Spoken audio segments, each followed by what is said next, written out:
Welcome to the July 2nd meeting of the Parks and Recreation Community Service. And let's have roll call, please. Commissioners Khan, Here. Rockfogle is absent. Sharkey, Here. Sinanian, Here? and President Ward.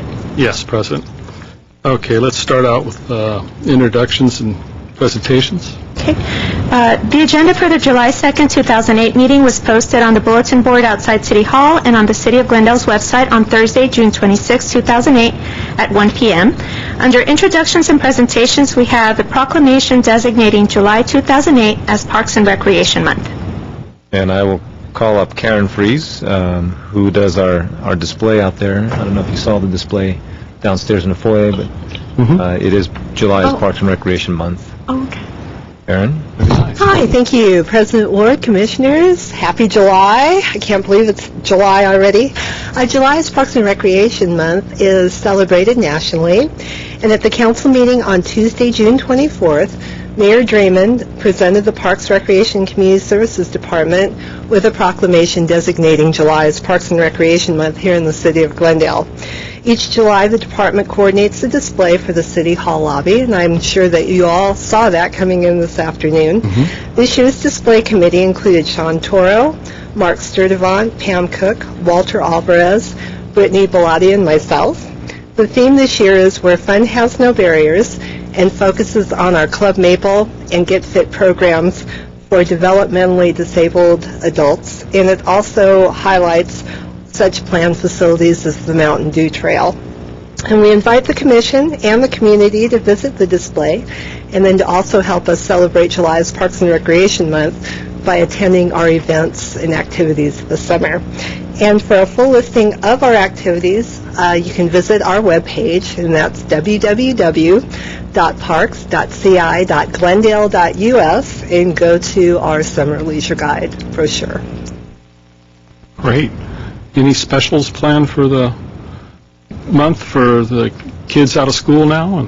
There's a wide variety of activities going on, nothing under the designated headline of July's Parks and Recreation Month, but we certainly are offering a wide array of our Parks Creating Futures program, day camp programs, aquatics, free swim, anything imaginable. We probably have it for all age groups. That's great. Music, movies at the And park. more. We've got our summer concert series that we will be having on Wednesday evenings at Verdugo Park starting at 6:30 p.m. And we're having everything from classic swing to a night with Elvis. So we hope that you'll all be out there for that. We also have our movies on Friday evenings. All of those are rated G or PG. PG, yeah, for all, I was like, that doesn't sound right, for all age groups. And we do offer activities for the children before the beginning of the movies. And then we also have our upcoming cruise night event, and that will be on Saturday, July 19th from 5:30 to 10:30 p.m. on Bram Boulevard. This year's event will be headed up by Herman's Hermits. Peter Noon is coming out to the city of Glendale, which is really exciting for all of us. And that's a free event, so we certainly encourage everyone to come out for that as well. Great. Sounds like a fun month and a lot of activities. Great. Okay, thank you very much. You're welcome. Thank you, Karen. Our next presentation. Okay, under 2B, we have presentation of certificate to Lexus of Glendale for their donation of T-shirts. At this time, I would like to invite Ken Kahn up to the podium, and also Johnny Harrison, if you would join us from Lexus. Johnny's been a big supporter of our department and also many organizations throughout the community, and he donated some shirts to our day camp program this year, and so Ken has a little something for him along with a certificate from the commission. Good evening, President Ward and members of commission. My name is Kenneth Kahn, Supervisor for Youth Programs. I'm here today because I wanted to formally thank and acknowledge Mr. Johnny Harrison of Glendale Lexus's donation towards the day camp program. Basically what happened is Lexus of Glendale ended up paying for our day camp shirts, so the monetary value ended up being just over $3,800. So as a small token, we just wanted to present you with this plaque that was actually made by Patty Benacourt. She's not able to be here, but we wanted to give you that. Thank you very much. Congratulations. We'd also Thank like to give you a certificate from the commission on your very nice, well-accepted donation. Thank you very much. Thank you.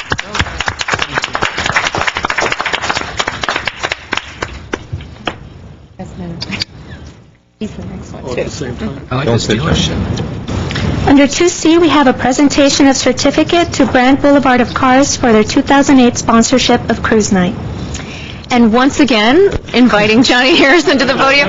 Johnny is also the president of the Brand Boulevard of Cars Dealers Association, and they were generous enough to provide us with a $15,000 sponsorship for the annual Cruise Night event this year. So thank you so much, the Brand Boulevard of Cars. And we have a certificate for you. And let me say, too, is when we went back to the Brand Boulevard of Cars, Johnny really was instrumental in getting them back involved in the cruise night. Without him, I don't think we would have been able to do that. So thank you very much, Johnny. We Thank really you do so appreciate much. Well, it. it's a great event, I'll tell you. We have a good time in it every year, and we didn't want to really not be part of it this year, so we all banded together, and we're there again. So hopefully for many years to come. I hope so, too. Thank you. It's a great turnout. Thank you.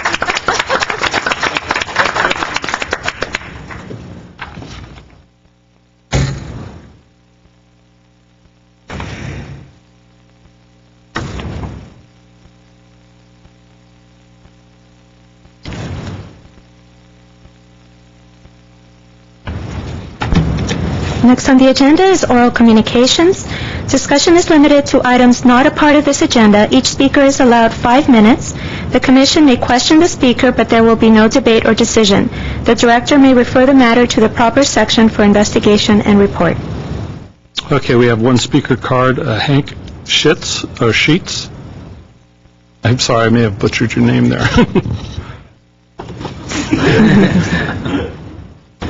My name is Hank Sheets. I was going to speak on the pool item, so I thought I put that on there. Is that? Yeah, there is a report, so. Yes, there is. If you want to speak on that item at that time, we'll then. invite you back up. All right, thanks. Okay, thank you. I'll get your name right.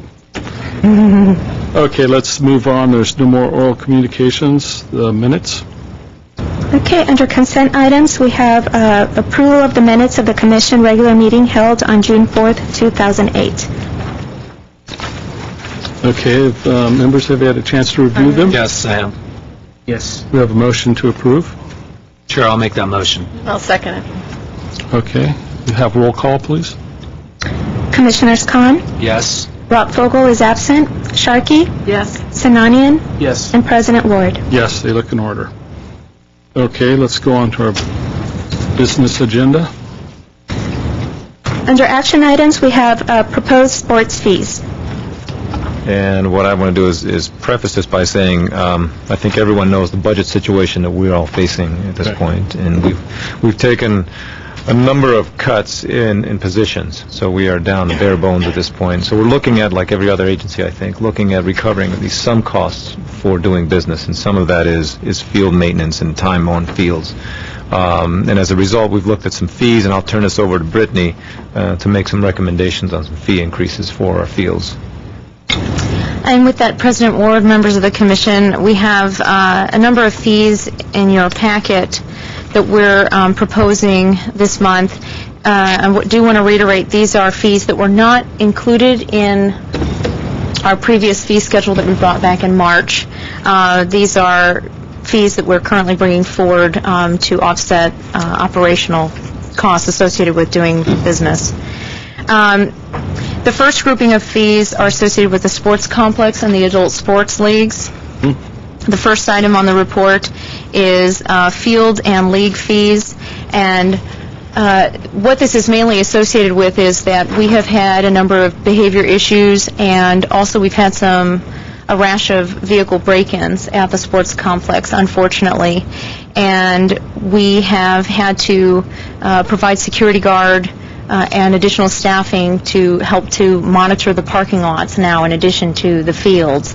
And this increase in the sports league fees and the field fees associated with the complex will help to offset that additional expense associated with those items. The second fee under the sports complex and adult sports leagues is a tournament package fee. This actually is proposing a comprehensive package fee that rather than sitting down with anyone wanting to do a tournament and saying, okay, here's the cost associated with each field, staff, etc., it's just a package rate for them to make it a little bit more user-friendly and enticing to come to the sports complex and hold their tournament. The third item is a storage fee, and this is actually something that we've had a number of leagues ask if they can bring a storage bin up to the facility to house their equipment, goals, etc. And in the past, they just simply wanted to, stick it out back or stick it in one of our storage rooms. And we sat down, really mapped out the property, and decided, what would be the most appropriate places that we could store either storage containers or that we could assist the leagues in providing some storage space. And this would be that a fee associated with their wanting to store equipment at our location. I believe AWSO has already mentioned to us that they have a storage unit off-site that they pay a higher rate per month to store their equipment, and they still have to drive it all over to the sports complex. This would be a lesser fee for them, and it would also be right there on the site. And we would make other slots available to other leagues that are interested in doing the same thing. So that would be on a first-come, first-served basis. The next fee that we're proposing is for Stengel Field. Back in March, we actually imposed a fee or got a fee approved for Stengel Field that was a higher rate. At that time, we were primarily renting to commercial users, filming companies, although we hadn't had a ton of response from the film industry to want to use that location. This actually would provide a rate, a lesser value standard rate, so that a private user could have a more affordable option to them if they wanted to rent Stengel Field for their use. Can I ask you a quick question? Absolutely. Is this because this field is underutilized? I mean, is it not getting the use that we were expecting it would be?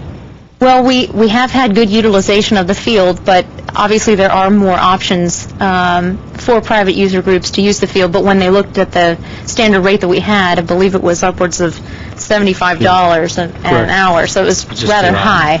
Yeah, and so this would be more enticing for them to actually use it for events. And for clarification, I think the field is utilized, but mostly free. Yes. By the high school, Crescenta Valley High School and Glendale City College. Okay, in the leagues. Yeah. And then lastly, we're asking for fees associated with our approved community use sports groups. We've actually been kind of toying with the idea of charging an hourly rate for fields with the youth sports groups for about 3 to 4 years now. Been working with those collective leagues, including AWSO and all the little leagues, etc. Some of the leagues in years past, actually last year, year before, had kind of geared up knowing that at some point in time we were going to have to incur a cost on the field, and they began to incrementally increase some of their fees for their participants. Not all of them did that, but a few of them did. Given our current fiscal environment and just the cost of maintaining the fields, also we know that our utilities are going to rise again and continue to rise. This is a way of gearing up so that we can begin to offset some of our maintenance and operation costs associated with providing a nice field facility for those folks. At this time, the rate does not include a separate rate for lights and utilities, but we did go to the group of presidents and let them know that we needed to, in a sense, ramp up to a certain rate by the fiscal year 2012-2013, and asked them to propose to us what they felt was the best incremental rate that they could support, and the option here that's listed is the rate that they recommended. We've also included in your packet, the last page of the packet is a listing of comparable cities, our benchmark cities, and the various rates that they are charging. There are a few cities left that have free fields, but most fields are incurring a cost, some of them upwards of $20 to $25 per hour. Right. And to start off with next fiscal year, we're talking about $4 per hour, which is actually a little bit less than Burbank, who is $5.62 per hour. Pasadena does still have their fields for free, but does charge a fee for their lights of $5 per hour. So Gabrielle Winter and Joanne Vendito are here from our sports section. If you have any questions that you'd like regarding these fees in the sports complex and various sports group fees, they're here to entertain any questions for you. Just going back to, I'm sorry if you mentioned it, but on Stengel Field, with Glendale City College, do they help us at all with, you said it was free, do they contribute at all? I think they help a little bit in the maintenance of the field, but other than that, there's no monetary contribution, I don't think. Is there? No. They do provide assistance with the maintenance. They help us prep the field. They do contribute. Every now and then, like if the backstop pads are getting worn out, one of the user groups will purchase new backstop pads for the city and donate them. Great. Okay. Thanks. Question on the storage containers. Is the department going to purchase the storage containers and then rent the space out, or are you going to let someone bring something into the facility? Sounds like a 10 by 10. Some of these are small cargo containers or something. They are. The sports complex currently has three actually, cargo containers that are stored out of sight. You can see one of them as you drive in, and the other ones are placed behind it so you can't see them. What we would allow is the regular users who, it's groups like the Glendale Community College girls softball and the AYSO teams. They would be able to purchase their own and bring it in. We would require them to have it painted a certain color so that they match, so that they blend into the hillside and they wouldn't stand out like a sore thumb. Okay, and then they would also be paying a fee for storage? Yes. Yeah. Okay. And then I noticed that you're ramping up the fees for the outside groups over roughly 4 or 5 years to get up to around $14 an hour or so, which is... And that is 50% of our standard rate. Gabrielle, in doing the math on these, included a 3% cumulative rate for the year 2012-13. So our standard rate right now is not the equivalent of $28, but it will be higher. Okay, even though this lists the organizations that are currently using the facilities, any additional leagues that come in, then this would apply to them as a... Yes, and actually this is the difference is these are the approved community youth sports groups. We do have other youth leagues that utilize our fields, but they're not considered an approved youth group. They have to meet a certain criteria to become an approved group, and then they would receive this rate during their season. Otherwise, they get the outside. Otherwise, they pay the standard rate throughout the year. Okay. And those are groups that, you know, they don't need a residency minimum, right, et cetera. So. Nonprofit and so on and so on. Okay. Yes, exactly. Any other questions? I don't have questions. I have comments, though. Okay. Thanks. I looked at it. I always like when it's, the comparable cities, because it's easy to see where we stand with a lot of this. It seems very reasonable what we're proposing. I also do like the incremental increases, because that makes sense. Let them factor into their leagues. And I think $4 per hour is, at least for what is shown to us, is very fair and very reasonable. So in terms of my thoughts and comments on this, I think I'd support this, and I'd recommend that whatever the action is that's appropriate, I'd like to recommend approval of this. Any other comments? I have a comment. I agree in general terms. My only concern is that, and I trust the department fully that they've taken this into consideration, that it looks like it's almost a 250% increase over a period of about 4 or 5 years, and that's not going to be cost prohibitive in any way to any group in the future. You're talking about the incremental increases? The incremental increases, yes. We've talked to them. I think this is something that we worked out with the user groups themselves, and they believe they can meet those. So this was negotiated, and they'll build it into the fees of the students. But that's what I read here when I read the part that it was chosen by the majority of league representatives, and that I felt comfortable with that, so I'll support it too.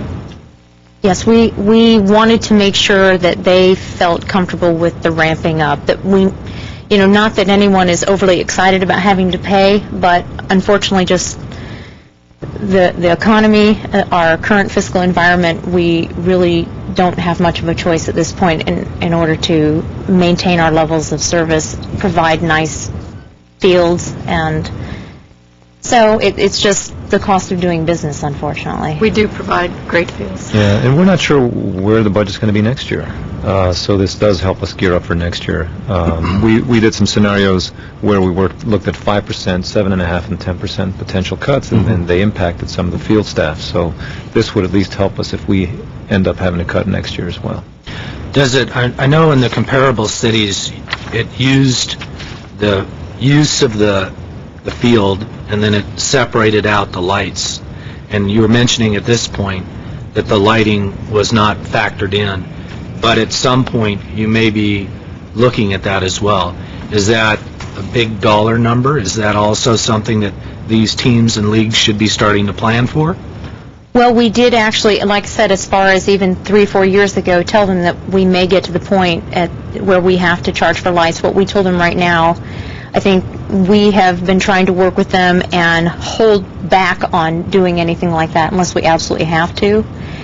So they do know that at some point in time it might be something that we need to incur a cost for, but we want to try to do what we can to help support them. But to answer your question, though, utilities is one of our biggest, that was one of the biggest jumps in terms of cost, was utilities. Yeah. So electricity has gone up substantially. Now, the leagues, typically these are our facilities. If we were to do joint use and cooperate with the Unified School District and be using our leagues on their fields, the fees would apply also. In other words, if we had to negotiate with the school or something for access, we would be letting them know that we are charging our groups access fees and stuff. I think so. I think, just thinking about Columbus, if we build, when we build those soccer fields, we're going to put lights there, and those are costs that we're going to incur. So when we do permit it, we'll expect some reimbursement. The fees to be established and not, be upfront with those costs. Yeah, on the joint use facilities, they'll be permitted out of our office, I'm assuming, because it will be in the city's time on the fields. The youth groups do utilize the school district fields as of right now, and they have their own fee structure set up through the school district. So they have a different permitting process that they go through out of the main district office, and they pay the fees directly to the school district on their fields. And we're relatively comparable as far as these fees that we're establishing?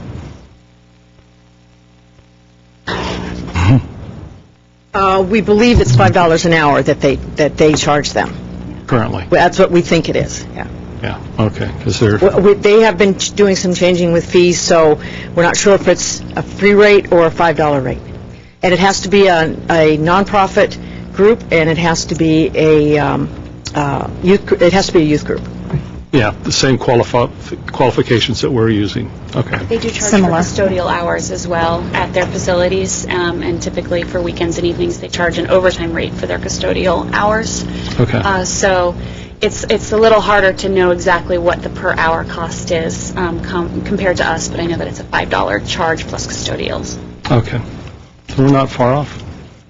Yeah. Yeah, and I think Columbus may be a different kind of when those artificial fields go in? Artificial turf and lights. I know they use Roosevelt, and that's a natural turf. And that's AYSO works directly with the school district on that in terms of permitting that. Actually, Pacific is a perfect example of what you're looking for, the answer you're looking for, in that we have a schedule set up to say which times are utilized by the school, which times are utilized by our department, and essentially we utilize the times after school, nights, weeknights, and weekends.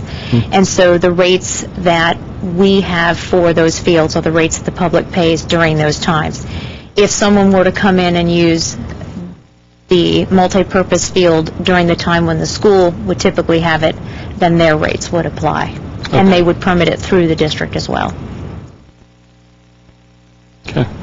Well, it looks like we're bringing our fees in line then with what's already a standard practice. And the leagues are probably accustomed to that for their access to sports fields. Okay. Any other comments? Do we have a motion? I made a motion earlier. Oh, yes. Is there a second? I'll second.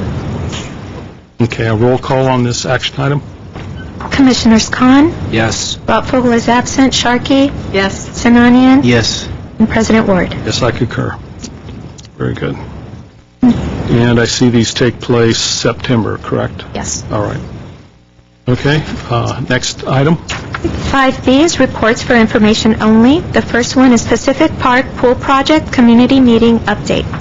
And as you know, we are moving forward with the design element of the Pacific Park Pool, and I'll ask Dave Ahern to give you a brief presentation on the pool project and the community meeting that we held, and we had Commissioner Sharkey there who participated. Didn't get a real good response from people, but Yeah, I saw that in the paper. yeah. I'll turn it over to Dave.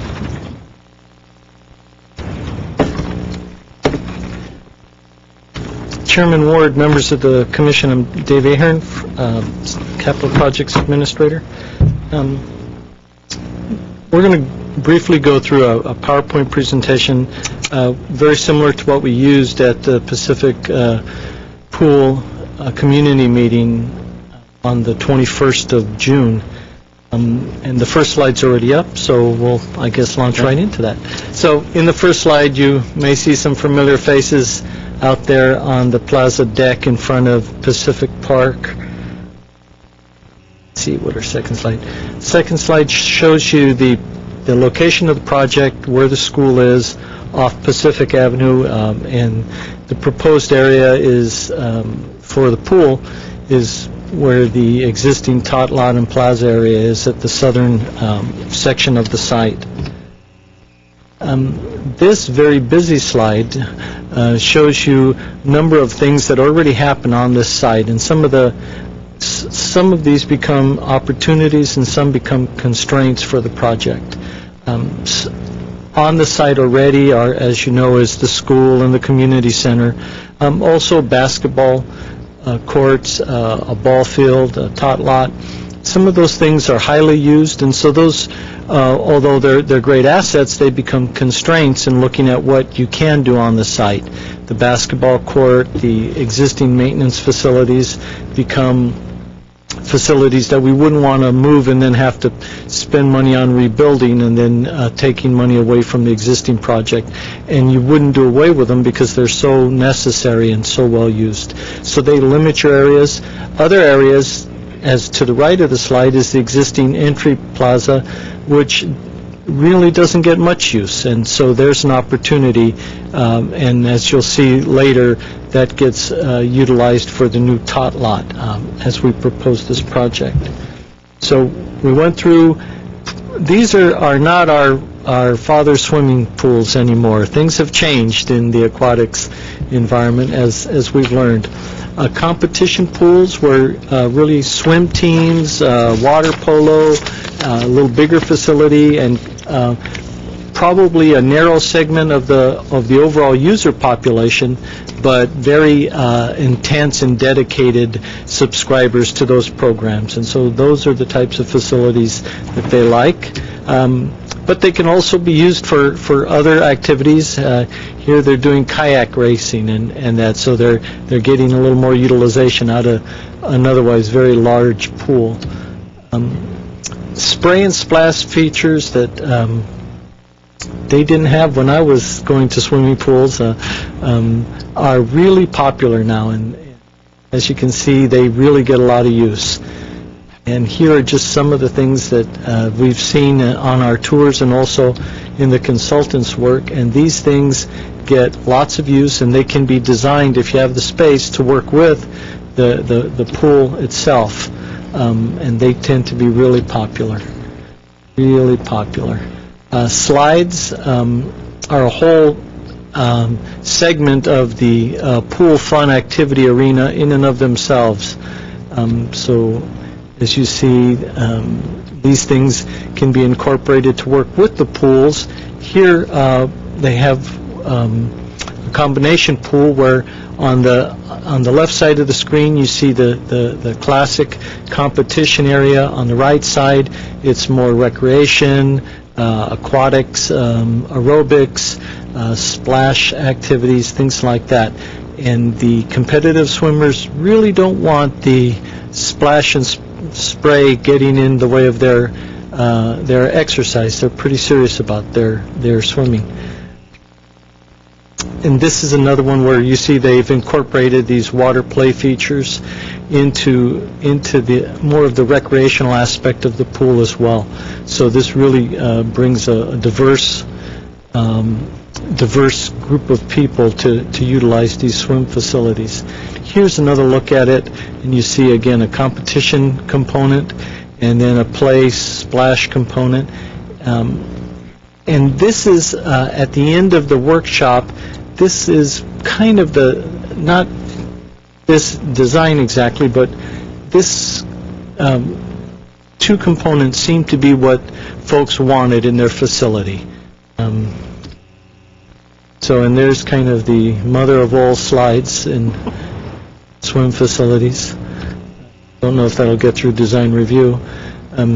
Shade structures were a lot of sun out there in that area. Folks wanted shade structures and just a couple of different ones, but they take up room, and we have a smaller site comparatively speaking that we can work with. The existing tot lot gets relocated, and so we'd be looking at these kinds of modern tot lot and play components that would go out on that large concrete plaza that we had looked at. And there's another slide. Slides everywhere. So those are all the pieces that kind of make up what go in these facilities today. This first slide shows you the folks who attended the meeting. We mailed to a 1,000-foot radius. That turned out to be 1,700 mailings. We also sent flyers home to 3 schools, which had to be another couple of thousand flyers. So we sent out somewhere in the neighborhood of 4,000 notices for this meeting, and we had a very light turnout. And it was the first week after school got out, hot Saturday morning, so a couple of things conspired to limit our turnout. But with that, we still surged forward with our workshop. This first part was the introductions and orientations. Kind of talked through, there's our consultant, talked us through what the limitations are on the site, what you need to have in a facility to make it work. We then went on a tour. You'll see some familiar faces there, just walking through it and looking at what's out there and getting a good handle on what we had to work with. And then we broke into groups and talked about what we saw, and this is part of this design charrette that we went through. So a lot of staff participated, and then which was good for staff as well to get a good handle on this. And we had several members of the community, as well as a few council members and a commissioner in attendance and participating. And here you see in the design charrette, we were really cutting out the pieces and plugging them in to see how we make this fit and how we stay within our budget.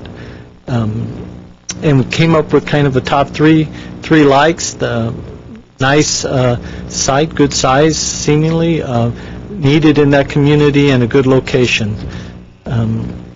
Some dislikes. There's not a tremendous amount of excess parking in that area, and the pool, if we maximize the use, does get out close to the street edge, and folks wished we had a bigger site. Features, as we talked about, the combination facilities seem to be what folks wanted. Something for swimming, something for play, need some shade, and need an area to recreate, a little picnic area.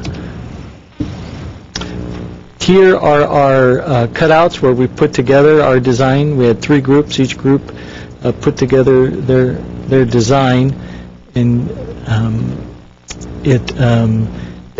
it caused us to have to look at the dollars as well. So stay within this budget of about $5.4 million, make this project work. So each group came up with a design, and then at the end we put it together and said, okay, here's kind of the consensus.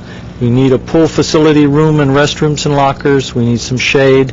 We need the pool area and the tot lot, and then you need an administration building to house the lifeguards, to manage and supervise the site, to control admission to the site, and all of those pieces. So those became the components, and that concluded the workshop.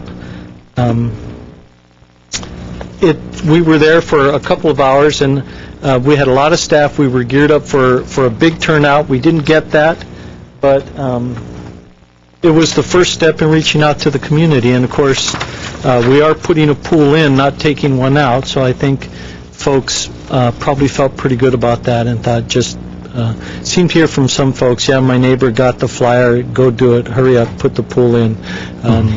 So that seemed to be the consensus of the day. For today's commission meeting, we made this an agendized item, and we mailed again to the 1,000-foot radius, so another 1,700 letters went out, just letting folks know that we are here and they have an opportunity to come and speak to the commission.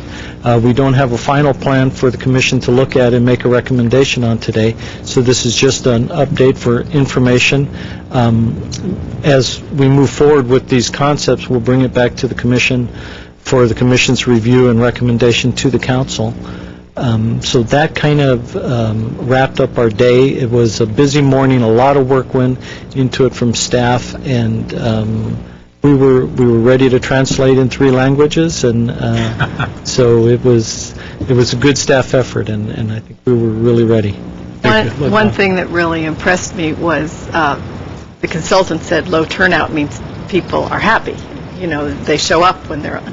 And the other was the enthusiastic staff like Gabrielle, and the input of the staff was so exciting, helpful, great ideas. So actually it worked out to be a great meeting, and happy to be a part of it. Well, I'm talking to you a lot about this project today because I'm the section administrator, but we have our project manager here today, and I wanted to make sure, Peter, would you stand up and let's introduce you? I think you may know Peter Verheilig from our staff. He's a project administrator. He's been with us for several years now. Peter has 20 years in the landscape, architecture, and design business. He's worked on a number of our mini parks, Harvard, Cerritos, and Elk mini parks. He's also, before coming to work for the city, worked in private practice in landscape architecture, where he worked on college campuses, he worked on a fire station, he worked on components of the Kenny Hahn recreation area as well. So his background has depth and breadth, and he'll be the project manager on this, and I'll be his helper as we go through it. So wanted to make that introduction and put that face there. That's it. Thank you. We actually have a speaker on this, so I'd like to invite him up again. Hank Sheets. There we go. And why don't you, we'll listen to your opinion on this. And Okay, commissioners and staff, my name is Hank Sheets. I happened to attend the meeting. I'm in support of this pool. I'm extremely pleased that we're finally reaching the point where we're considering this pool. It's been discussed for many years. I feel I have a vested interest since I was on the chairman of the committee that came up with the idea of the Edison Pacific Park complex, and it was one of the first and probably even largest joint use projects, I think, in the state, but I know it was the first one in our area. The school played a big part in this, just as the city did. It was extremely expensive, but it shows what can happen when 2 groups get together, and that was a difficult process because we know how those 2 bodies kind of try to take care of their own territory, but when we broke through that, it was a tremendous effort.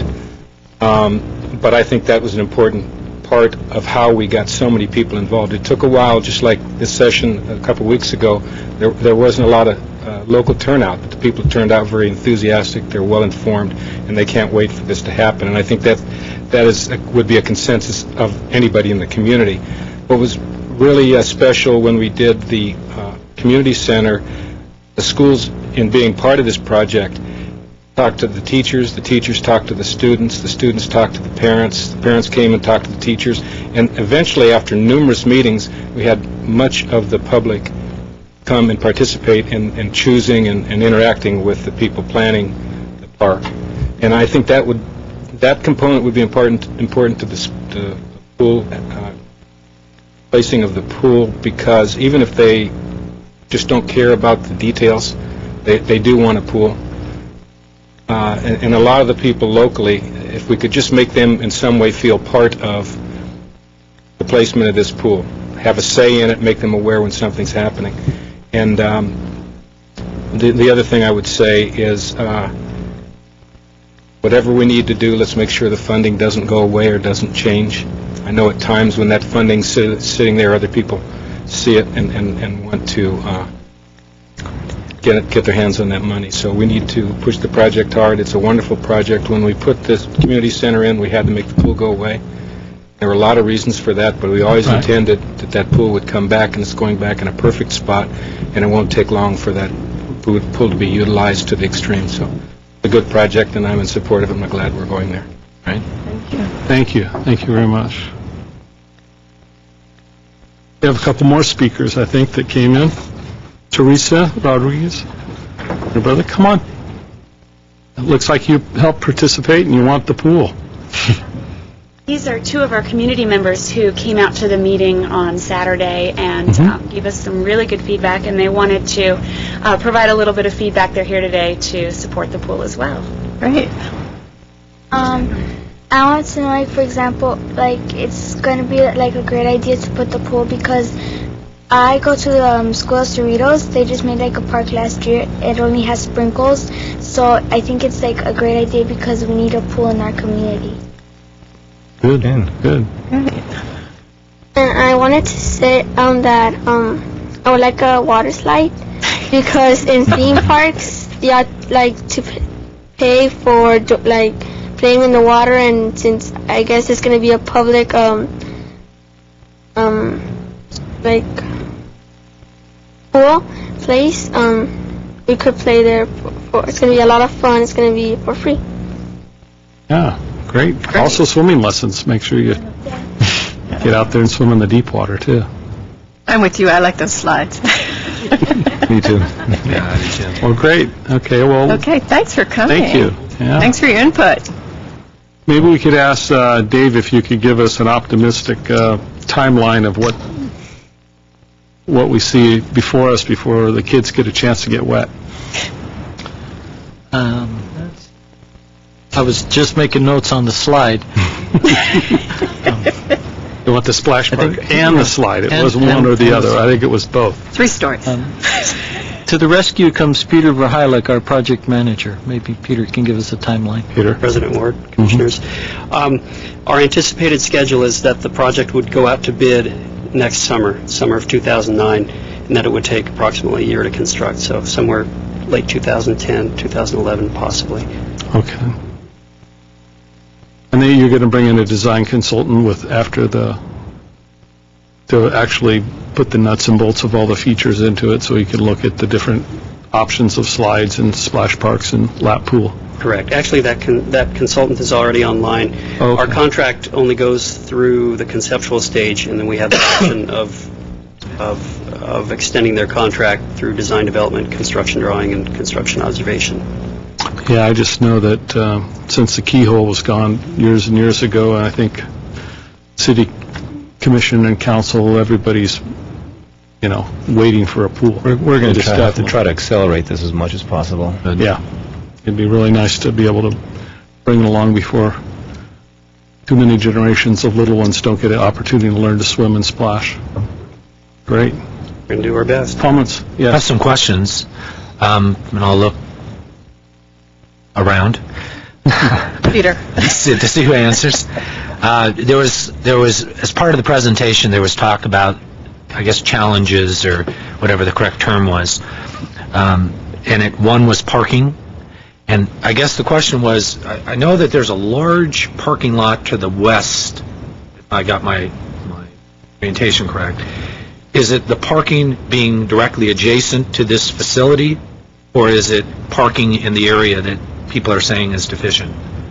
I think the perception is that they don't really consider that parking on Kenilworth as part of the facility, but that is the parking for the facility.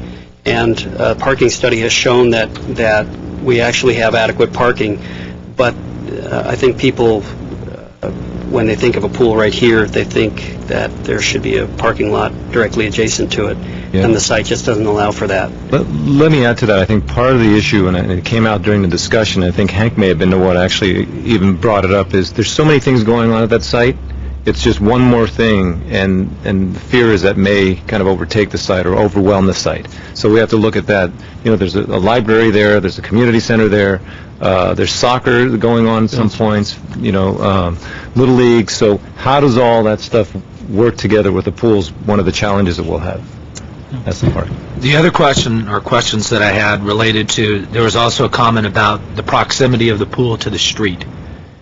What is that distance? What are we talking about? Commissioner Khan, we haven't specifically laid that out yet, but it is, somewhere I would guess in the neighborhood of 5 to 10 feet from the sidewalk, perhaps 20, but I don't think it would be much more than that.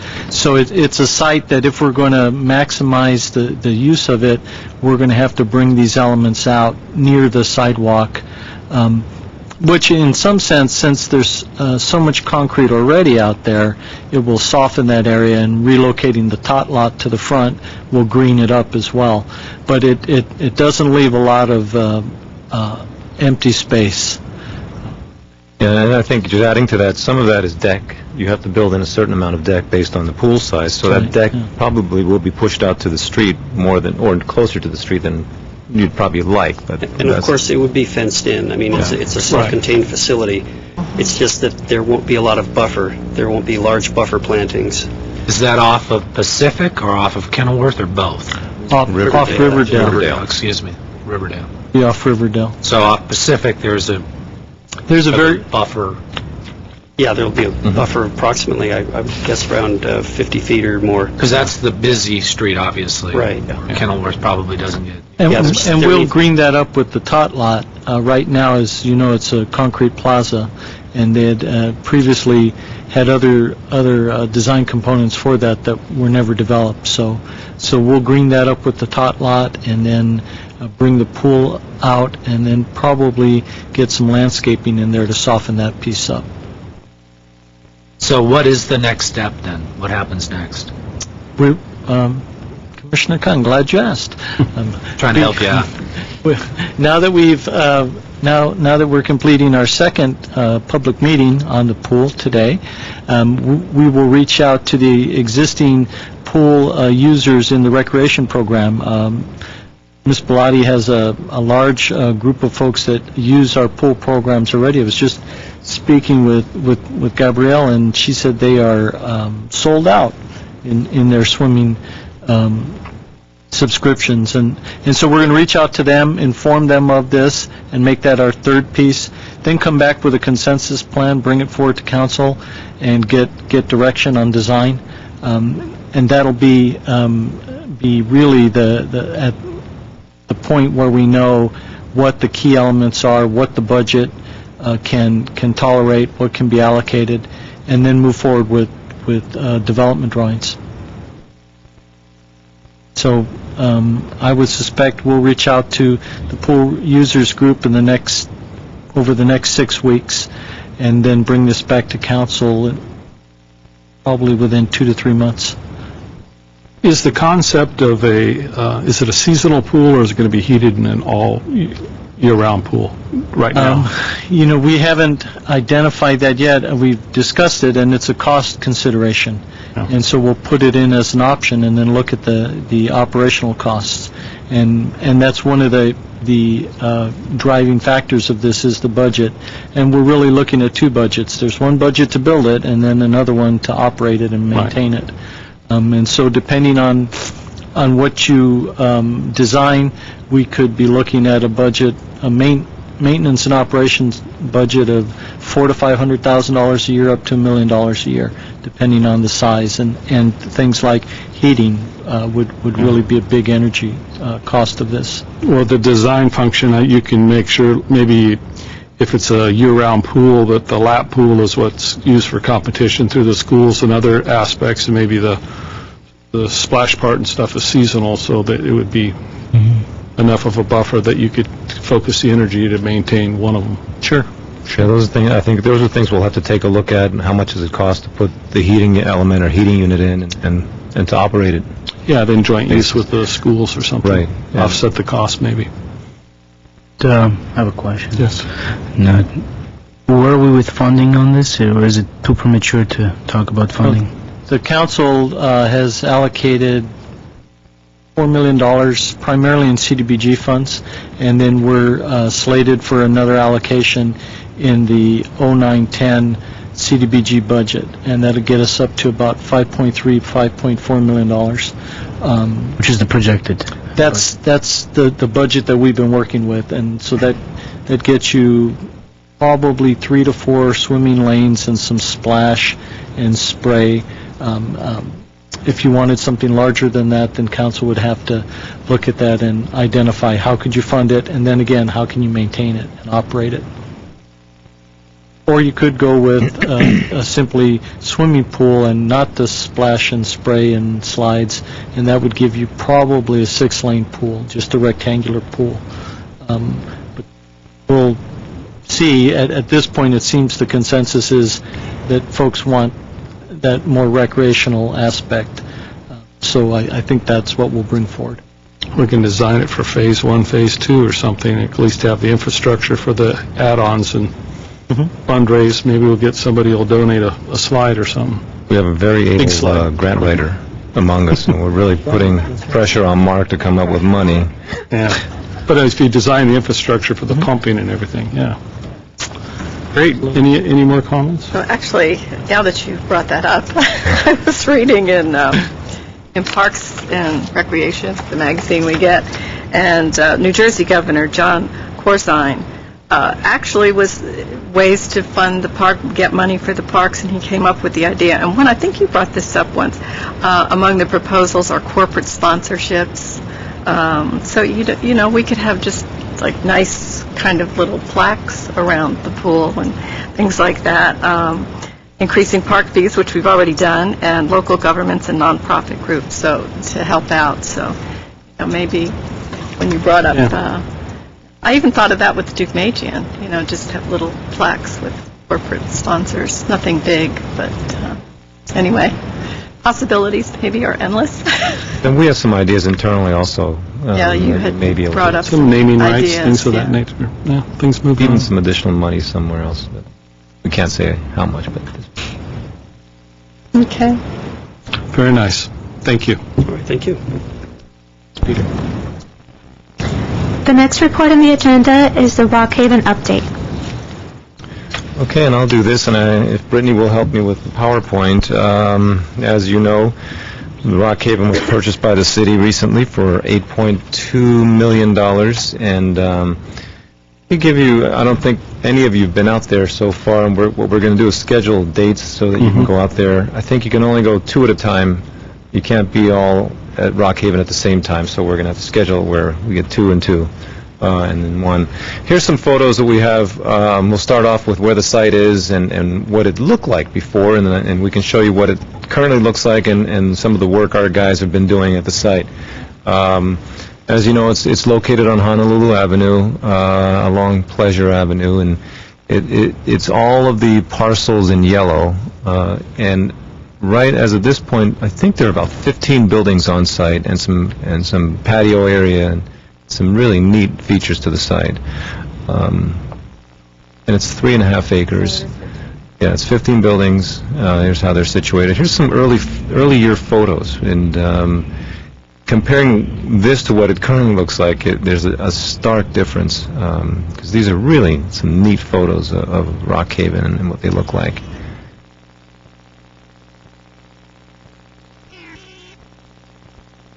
You look on the right-hand side, you'll see a gentleman and a lady just kind of enjoying the garden there. Yeah, it doesn't look like this at all at this point.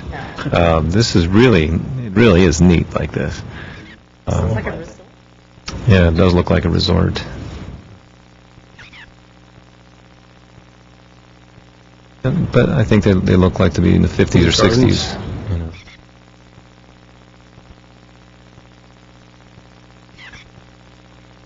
Some of the patio areas. So they really did, a tremendous job on the gardens of this site. So here's what it looks like now, currently. Some folks have taken better photos than we have of Rock Haven and made it look better.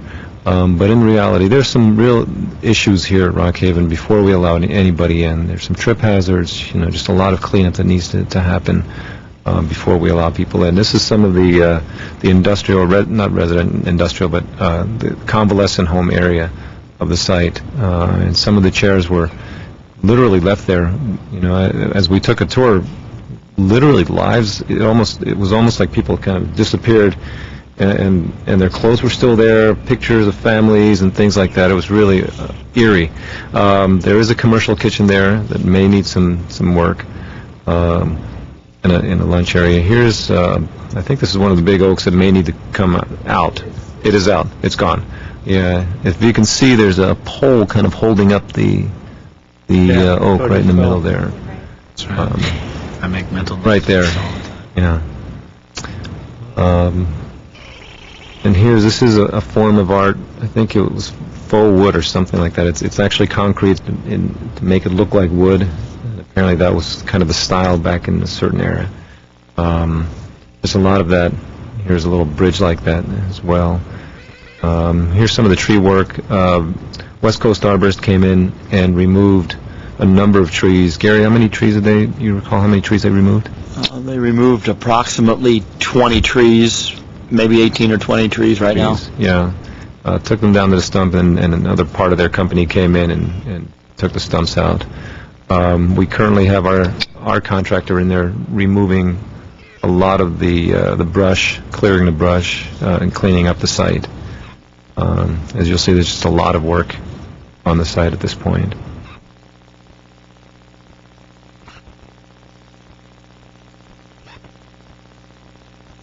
And one part of the site actually was almost kind of dumped. There was a lot of construction material just dumped there, so they had to remove a lot of that as well. There's going to be a tour of Rock Haven if you're available on July 24th in any of those times, 9, 10, and 11. Jay Platt, the Historic Preservation Planner, is going to be providing a tour for commissioners. He'll have two of his Historic Preservation Commissioners, as well as any of you who would like to go. If you can't make that date, certainly let us know. We can arrange another time and another date and time for you to go. The benefit of having Jay there is he is, the Historic Preservation Planner, and he has some interesting stories, and he appreciates that site and the historic significance probably a lot more than a lot of us do. I think you'd enjoy the tour with Jay. But if you can't, we'll certainly arrange another date and time. So if you'll let me know, either by email or give me a call, that arrangement on July 24th. And we can only, we can only have two of you at one time. So maybe 2 at 9, 2 at 10, or 11. We'll contact your office and set it up. Okay, sure. And that's about it at this point. Yeah. And once forward to that. Right. Once the cleanup starts, we're going to start on a community process, a master planning process, and we do have a consultant that planning is recommending, who's apparently very good at doing community outreach. So that will be, I'd say, probably a good 6 to 9 month process getting the community involved and seeing exactly what they need. We also have ARG, I think, the folks that are working on our barn, Duke Machen barn, who've also worked on the Pasadena City Hall, doing an assessment, a full assessment of the buildings there. The structural. Yeah, the structural. Jay did kind of a cursory historic assessment, but we wanted to make sure that they came in and did a thorough assessment of the buildings. If the site remains the way it is, there's not a lot of room to put anything else there, really. And I know they were talking about an 11,000 square foot library on that site. It would take a lot of the green away, that's for sure, if they did put a library there, plus parking and all the other buildings. So we'll have to see how we work all of that out. So is it the ARG, are they doing their survey now? Yeah, I believe they went on site. Coco Panosian worked with them, so they've been on site doing their survey. Yeah. So as soon as we get that result, we'll send that over to you commissioners. And that's just an Very update good. on it. Yeah, it's a nice property. I think once it's kind of brought back to its original, the plants are well-grown past those original pictures we saw, but it definitely has fantastic possibilities. It's going to take a tremendous effort on Gary's part to maintain it the way it was before at that level. Right, Gary? He didn't hear you. No, I was wallowing in my own. Cascading bougainvilleas from the balconies. Oh yeah. Thank you. It scares me to think of what it looked like before. Yeah. And to try to bring it back to this level that it is right now, because everything is so old. And we just turned on one faucet the other day, and we blew a valve out of the ground. Wow. Because it was old galvanized pipe. So stuff we have to address starting with next week, Monday. Yeah, infrastructure. We have crews and the guys that's going to do some irrigation check for me. I think we're going to install above-ground irrigation just to keep things green at this point. As of right now, he's going to assess what I have underground that's still working in working order, and then after that, we'll get a cost or get a bid of how much, where I can put stuff, and if we get a caretaker on site too, it'll help. But then, of course, adding water, just like Grandview Cemetery, you add water, you get growth, and then you back into a maintenance period. Right. And the caretaker obviously won't be able to take care of 3.5 acres by himself. So we'll have to pick and choose the areas we want to save, maybe the trees, maybe some of the shrubbery around the buildings that'll be watered, and some of the other areas may have to just go dry and be re-landscaped. Okay. Very good. Just another update. We should be finished with the caretaker's house probably early August. Our public works crew's working on, all the components, plumbing, HVAC, the roof, the flooring, all that stuff has to be redone. And they're making good progress, so we should have that available and have a caretaker on board hopefully mid-August. We're going to be doing interviews for caretakers as well. Good. And that'll help take the fee down. I think you have security currently. We do, yeah. It's really costing a lot for security. Any other comments on it, Rocky? No. Look forward to touring the site. Okay, next item. Grants Administration Report. Okay, I'll call up Mark Sturdivant, our grants administrator at this point. Grants person. Thank you.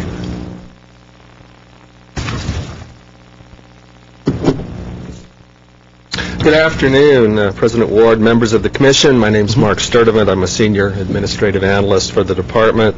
And for the next few minutes, what I'd like to do is bring you up to date on some of the work that we've been doing over the past 18 months in our Grants Administration Program. You may recall the last time I was here, we touched briefly on Proposition 84, which the voters approved back in November of 2006. That measures the next big statewide funding source for parks. Great opportunity there for the pool, for the ARC, for any number of projects that we have coming online. But even now, 20 months after it was approved, the legislature still hasn't passed the implementation legislation that we need to make the funds available. So this has obligated us to look for funds in some areas where we have not looked before, as well as tap into some areas where we've had previous success. One of the areas where we have not previously applied for grant funding is the Recreational Trails Program. This is actually a federal program that provides funds each year to the states to develop and maintain recreational trails and trails-related facilities. And in California, it's administered by the California State Parks. And last year, we submitted an application to build an ADA-accessible outdoor recreation trail around a portion of the Glendale Sports Complex. Currently, the complex is surrounded by a gravel service road, which is closed to the public. We intend to convert part of that road into an accessible, multi-user trail that accommodates persons with disabilities, as well as hikers, joggers, senior citizens, children, and all those who are physically unable to hike in Glendale's other outdoor recreational trails. And because it's going to provide an opportunity for many individuals to do something that they have been prevented from doing in the past, we're calling this the San Rafael Hills Mountain Dew Trail. And last month, we were pleased to learn that this grant has been recommended for funding. Another grant program that's new to us is the Habitat Conservation Fund. This program provides about $2 million a year to California state parks to provide grants that protect fish and wildlife, as well as provide programs that bring urban residents into wildlife areas. And we submitted an application for what we call our Walk on the Wild Side program, which will take disadvantaged students from 9 Title I elementary schools in southern and eastern Glendale and transport them to an outdoor classroom in Deukmejian Wilderness Park. And this is a collaboration that we have with the Glendale Unified School District, and it contains 2 components. The first is a day-long 4th grade education program which provides hands-on instruction in earth and life sciences based on the state of California's science content standards. So in essence, what we're going to be doing is teaching kids things about things like erosion and habitat in a place where they can actually see, feel, and experience erosion and habitat. And then the second component of the program is an after-school outdoor education program that we're doing in conjunction with the district's funding that they have from the State of California's After-School Education and Safety Program, which is known as ACES. And this program will be more of a nature interpretation program where we hope to teach kids outdoor skills, leadership, teamwork, respect for nature, and community values, that kind of a thing. This grant's also been recommended for funding, and we're presently seeking the matching funds we need in order to launch the program in the near future. In October of 2006, the department entered into a collaboration with the nonprofit organization Northeast Trees for design and construction of our Glendale Narrows Riverwalk project. In June of last year, the State Resources Agency announced that Riverwalk had received a $1.1 million grant from the California River Parkways program. And with these funds, we're going to construct a half-mile landscape recreational trail along the north bank of the LA River across from Griffith Park, as well as an entry park, enhancements to the wildlife habitat in the river channel, and educational and interpretive exhibits. The grant award, however, did not include the entire funding request that we in Northeast Trees had made, so we set out to find some additional funding that would close the gap. And what we did was we invited members from Supervisor Michael Antonovich's staff, as well as the staff of the Los Angeles County Regional Park and Open Space District, out for a tour of the site and told them what we had in mind. And the result of that visit was approval of a grant from the supervisor in the county for the additional funds that we needed for the project. We've been fortunate to have a very productive and long-standing relationship with the Santa Monica Mountains Conservancy. And the Conservancy's been a principal funder of the Deukmejian Wilderness Park and the La Mesnager Barn. And later this year, we plan to embark on the seismic retrofit and rehabilitation of the barn with hopes of one day seeing it serve as a multi-purpose community room for a variety of uses, including nature education and interpretation. But as we moved forward with the project, it became apparent that escalating construction costs were going to result in our being about $425,000 short of what we needed. And I'm pleased to report that after discussions with the Conservancy, they've agreed to provide the grant funding needed to cover the shortfall and allow this project to begin before the end of the year. Now, as you know, Glendale is blessed with more than 5,000 acres of city-owned open space, and for some time now, one of our mantras has been, how do we get more kids out to our open space? The Walk on the Wild Side program is one response to that, and this grant from the Santa Monica Mountains Conservancy is another. 2 weeks ago, the City Council approved the submittal of an application to the Conservancy for a feasibility study that will look at potential locations for a youth-oriented overnight campground in the Verdugo Mountains, the San Rafael Hills, or in Deukmejian Park. And what we want to do is bring in some experts to analyze the opportunities and constraints offered by these sites and help us determine the optimum spot for overnight camping in Glendale.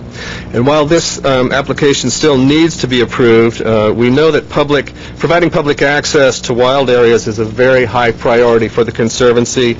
Our conversations with them have been very productive, and we are reasonably comfortable in saying we believe approval of this grant will be forthcoming. I think maybe just to say that we were encouraged, actually. So I think we stand a good chance of getting. Good. That's great. Another new area of funding for us is Caltrans. One of the programs they offer is called the Community-Based Planning Program, and it seemed like a good fit for additional planning for the second and third phases of the Riverwalk project. As you know, Phase 1 of the project is scheduled to begin construction next year. Phases 2 and 3 contemplate extending the Riverwalk along the northern and eastern shore of the river, possibly crossing the Verdugo Wash into the city of Los Angeles in what has been identified as the River Glen Opportunity Area in the Los Angeles River Revitalization Master Plan. And that's the photo that you see in the upper left-hand corner of the slide, the River Glen Opportunity Area. And who knows, one day perhaps we may even dare to cross the river with a safe pedestrian and bicycle bridge that would provide access for Glendale residents into Griffith Park. So this planning grant will provide an opportunity to study some of those possibilities. Having said that, I'm going to cross my fingers and hope that I haven't put the curse on this project. This grant has not yet been approved for funding. We do know that it has been approved by the local Caltrans district office, and it's been forwarded to Sacramento with a recommendation for approval. However, we have to wait and see what Sacramento has to say about it, so we hope to have good news on this one later this summer. One of the things we've attempted to do is find new partnerships, explore new collaborations that allow us to take advantage of funding opportunities. And last year we came across a grant from the Los Angeles Department of Public Health called the PLACE Grant. PLACE Grants fund proposals that initiate policy changes and physical projects that enhance the built environment and increase levels of physical activity among community residents. And after an initial investigation of this grant, we decided we weren't prepared to make our own application, but for a variety of reasons, we began to consider the possibility of a collaboration. And we met with the Los Angeles County Bicycle Coalition. It's a nonprofit organization that develops programs in support of bicycling education and outreach. They were interested in working together, and in the end, the coalition applied for the grant with Glendale as its partner. And one of the most exciting things about putting this grant together was the fact that it required the collaboration of 3 city departments. It involved parks, planning, and public works, and all 3 departments will be working together on this. And I'm pleased to report that the coalition just last month received word that they were one of 5 organizations in the county to be awarded a PLACE grant. So in the next few weeks, we will begin working with them on this new collaboration.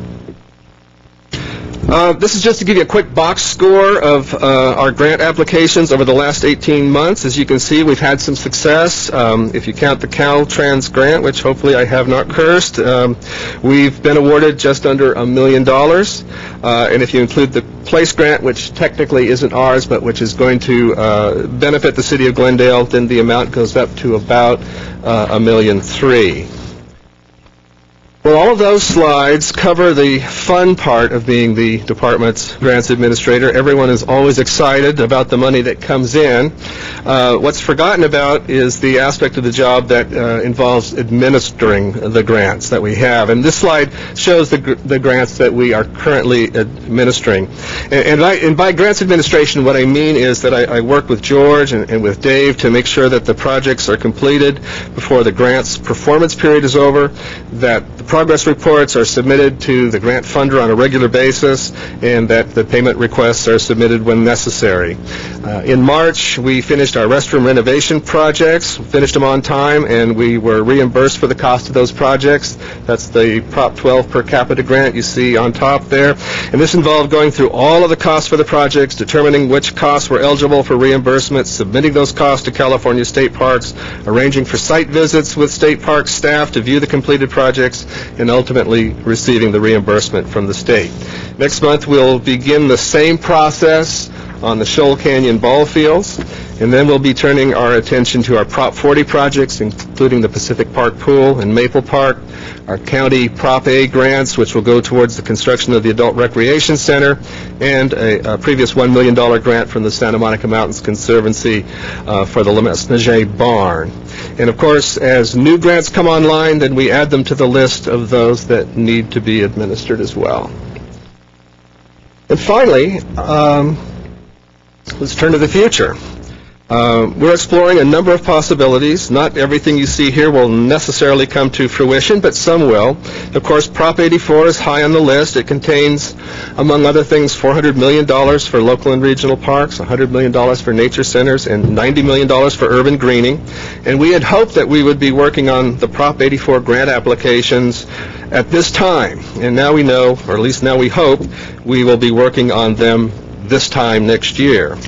As I mentioned the last time I was here, the era of the block or per capita grant is, at least for the foreseeable future, over.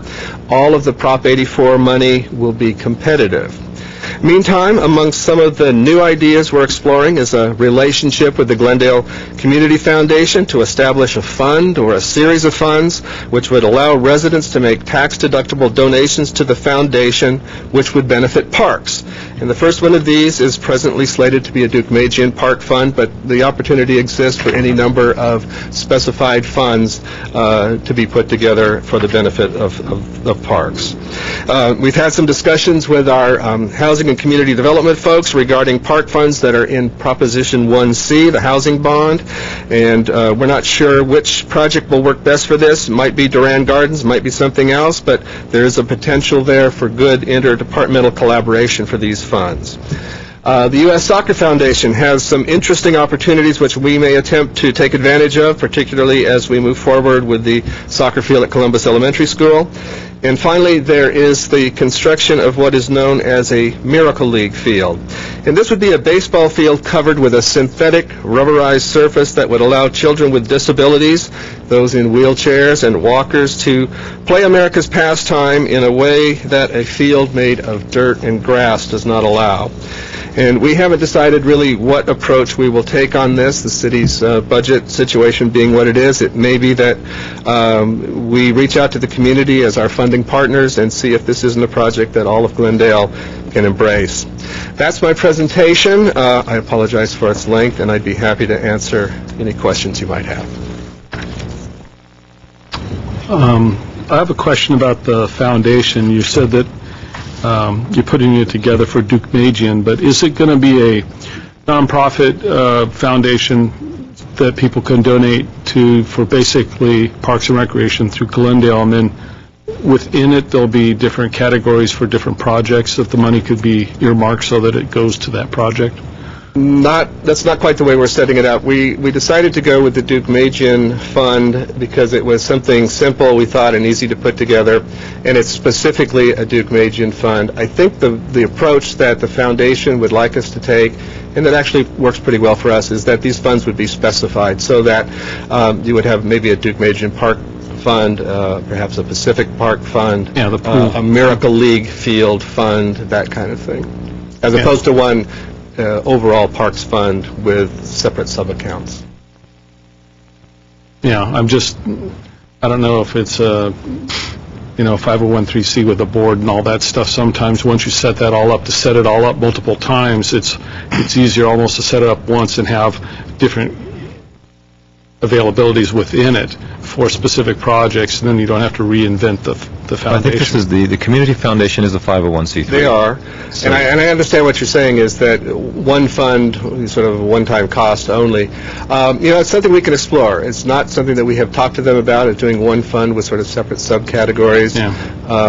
The approach that they brought to us was to do it as what they call a specified fund, and that seemed to make sense to us. The costs involved are actually related to the amount of money that's donated to the fund. A certain percentage is taken by the foundation to administer the fund, so I don't know whether there would be a savings if it was one large fund or a number of smaller funds, given that the total amount of money involved would be the same. But it's something certainly we can explore. I just think for the long range, for this for the city, it would be nice that there's always going to be something that somebody's going to want to be able to defer some taxes, or corporations be able to help out for the Absolutely. city, and for that to be a well-established, well-known group, the board members, people who are on it and stuff that can outreach, and then the pool, maybe it is phased because of funding and stuff, so they can cherry pick their project and donate towards it. And I hear what you're saying as a long-term project, kind of like a Friends of the Glendale Parks. Right. That and overall with a board. Catch-all. Right. Yeah. Right. that way, then it's structured for the Parks Department. Right. Any other questions? But you got a lot of work out there. Well, as you can see, we are keeping Mark pretty busy. Doing great, Mark. Very nice presentation. Let me just say, I mean, it's really nice to work with Mark and all the other administrators here, because these folks are all motivated. I don't really have to do anything to motivate them. I mean, Mark usually comes to me and says, what do you think of this? And I just say, hey, let's try it, and it's the same with all of them. So it really makes my job a lot easier. So tremendous job on Mark's part. Thank you. Agree. Commissioners, thank you. Okay, next item. Our fourth report is a fiscal year 2008 through 2010 budget update. Yeah, I just want to give you a handout. I know we talked about budget last time and the cuts, and here are the specific cuts to the programs in our department. And if you have any questions at all, as you can see, a lot of these positions, well, some of them are vacant. Some we moved from this general fund to the CIP. And one we did lose, one pesticides applicator. But any more than this, if we have to go into next year with more cuts, really will have a tremendous impact on us. So, yeah. George, when you move someone from your budget to the CIP budget, what is that? Yeah. How does that change? They should be charging their time anyway to the CIP budget, because that's the work they're doing. So whenever they work on a project, they charge off to that project. We had some money in the general fund that these two project managers were charging their time to, and that was our way of at least keeping the bodies and yet getting still the work out of them without losing the bodies. So it doesn't impact. I mean, I think what Dave has to do is Dave has to watch the budget a little bit more carefully, get these things done a little faster. And we think we can do that. Is that the same with Mark's group and some of the grant funds? Some of those account for either maintenance or some administrative costs to administer the grants. Yeah, Mark, right. We can actually charge part of Mark's time to some of those grants. It may not be a full body or a full-time position, but offset some costs. Yeah, and that was one of the things we proposed in the second set of cuts in the 7.5%. That was part of that, and shifting some of Mark's costs as well. Yeah, I know Prop A's got some stuff you can bill against. Right. Okay, thank you for the update. Any other comments, Commissioners?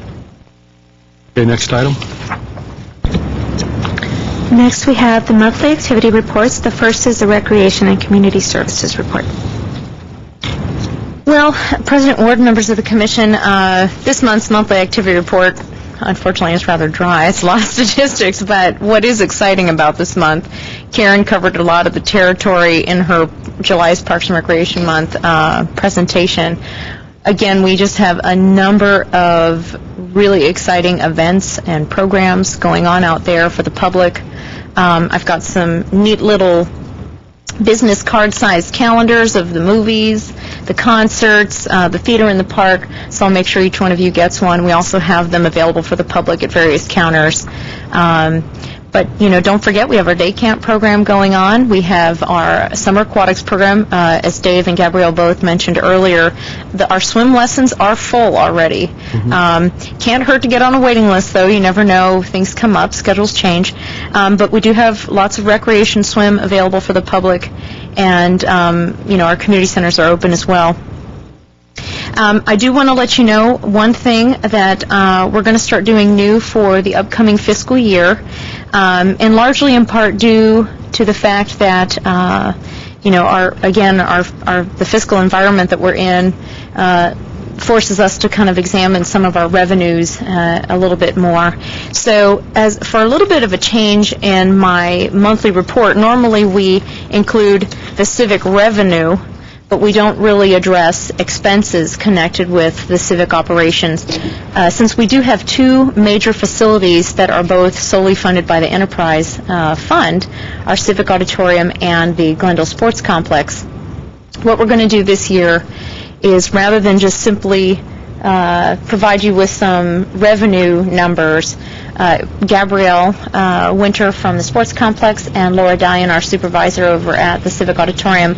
They'll be coming to you on a quarterly basis and giving you some operation and budget reports on how those facilities are doing so that we can examine them a little further and provide you with some feedback in terms of marketing and use of those facilities, et cetera. So that's something to look forward to in the upcoming year. Are most of the elementary schools now off of the year-round and they're on traditional? Yes, Glendale Unified School District has gone to the traditional calendar. Okay. So, which in turn has helped our day camp program a little bit because those parents are now forced to find some alternative means for child care opportunities. The other thing, too, I believe, if my information is correct, that they now have to actually get a teacher recommendation to attend summer school as well. So I think what they were finding was their enrollment in summer school was getting higher and higher, and don't quote me on that per se, but that's what I have heard, that they were going to lean towards that direction. So it get more kids involved in the programs we offer. Great. Okay. Any comments on that report? Okay. Next. Okay, next we have the CIP Projects Monthly Activity Report.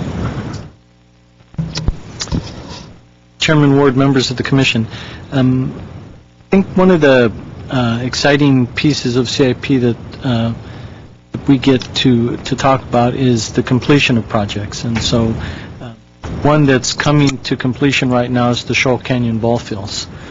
That is a project that has grown in scope just as a function of some deferred maintenance that had to be addressed out there. The good news is that we end up with pretty much new ball fields, as well as new lighting, irrigation, scoreboards, and all of that is just about done. There's some final touches being put on that, and then that has to go through a maintenance period where the sod is allowed to take hold, and that'll be this next month of July.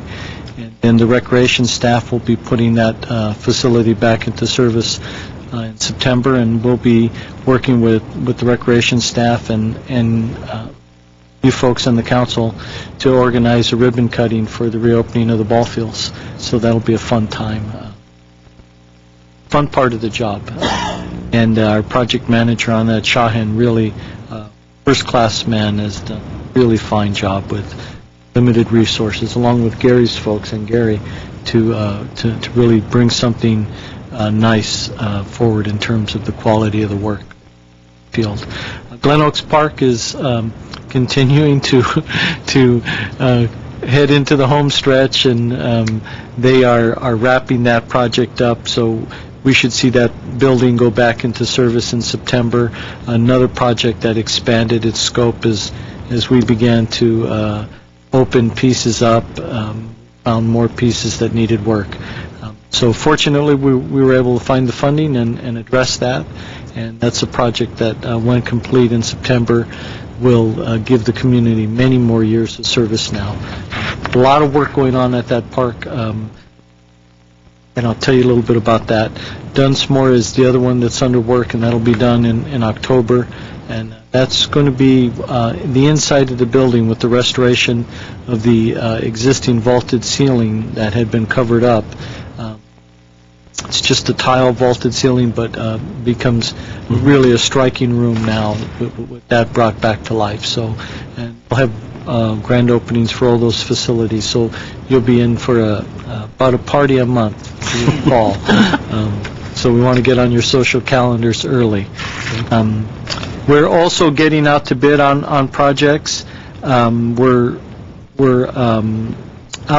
We've awarded the bid, and we'll start construction Monday on the playground equipment project. So that's seven parks get new playground equipment. Glen Oaks Parks is one of those, and it's the first one that we're doing the installation on. We had the pre-construction meeting Monday of this week. Contractor mobilizes and starts work on Monday. Each installation is about a 2-week job. Glen Oaks is a little more work. There's some trees that are going to need to be removed, and then we'll have that playground equipment back in service. We'll get out to bid, we're out to bid, rather, on the Civic Auditorium fire sprinklers. That system needs some updating to it. There's some differential settling that occurred in the building through the years. It's about a 12-year-old structure, so some of the bracing has to be reattached, the system has to be flushed, and heads have to be maintained, and some new couplings, things like that need to be installed. So we're out to bid on that right now. We'll be awarding a bid on that, I would think, September, actually August. So that'll be coming forward. We'll then be coming to council on July 22nd with bid documents and specifications for the Adult Recreation Center. And we'll be going out to bid on that, and it'll be about, I would think, a 90-day or 45-day bid period for a project of that scale. We're also in the design concept stage on the Maple Park renovation, so we're looking at different concepts for the renovation of that facility. It's about a $4 million project. And we've just started the environmental review for the Columbus soccer fields, so we'll get going on that. We also have to get geared up and get going on the Sports Complex Side A soccer fields, and that'll be an EIR, so that'll be a more extensive environmental review. So we'll get going on that. I told you about the Shoal ball fields, and then perhaps I can ask Iris to hand out a flyer to you. This is on a leads training, and that's printed front and back, and this training is put on by the gas company. 2 dates, July 31st and August 7th. We're going to send several of the project managers to that. I know the commission's expressed an interest. There's no fee for this. There's actually 4 workshops over a 2-day period. So if it's of interest to the commission, sign up online. And that'll be in Downey.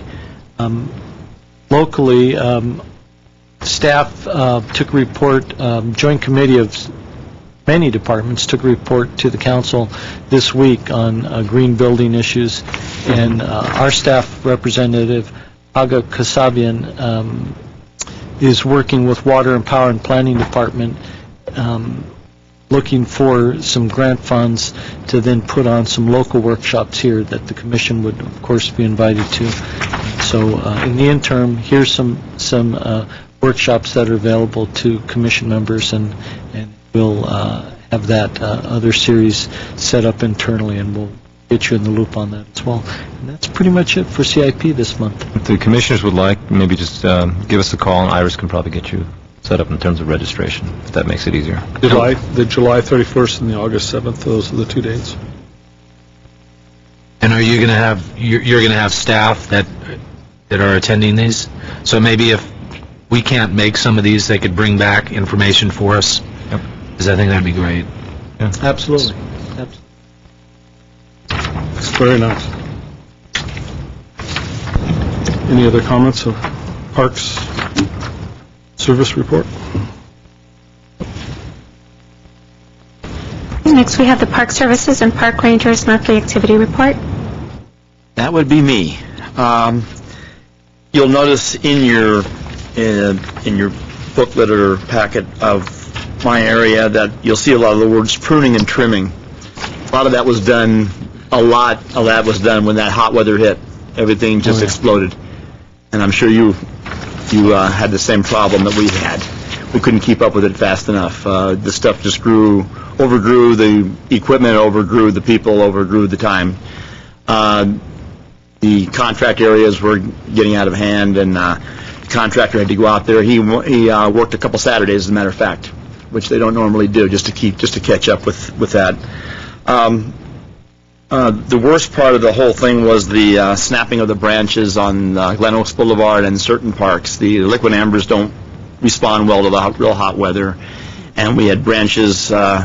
Several people called in, as a matter of fact. Several staff members called in going on their way home, let me know about branches that were down on median strips and on streets and in the parks.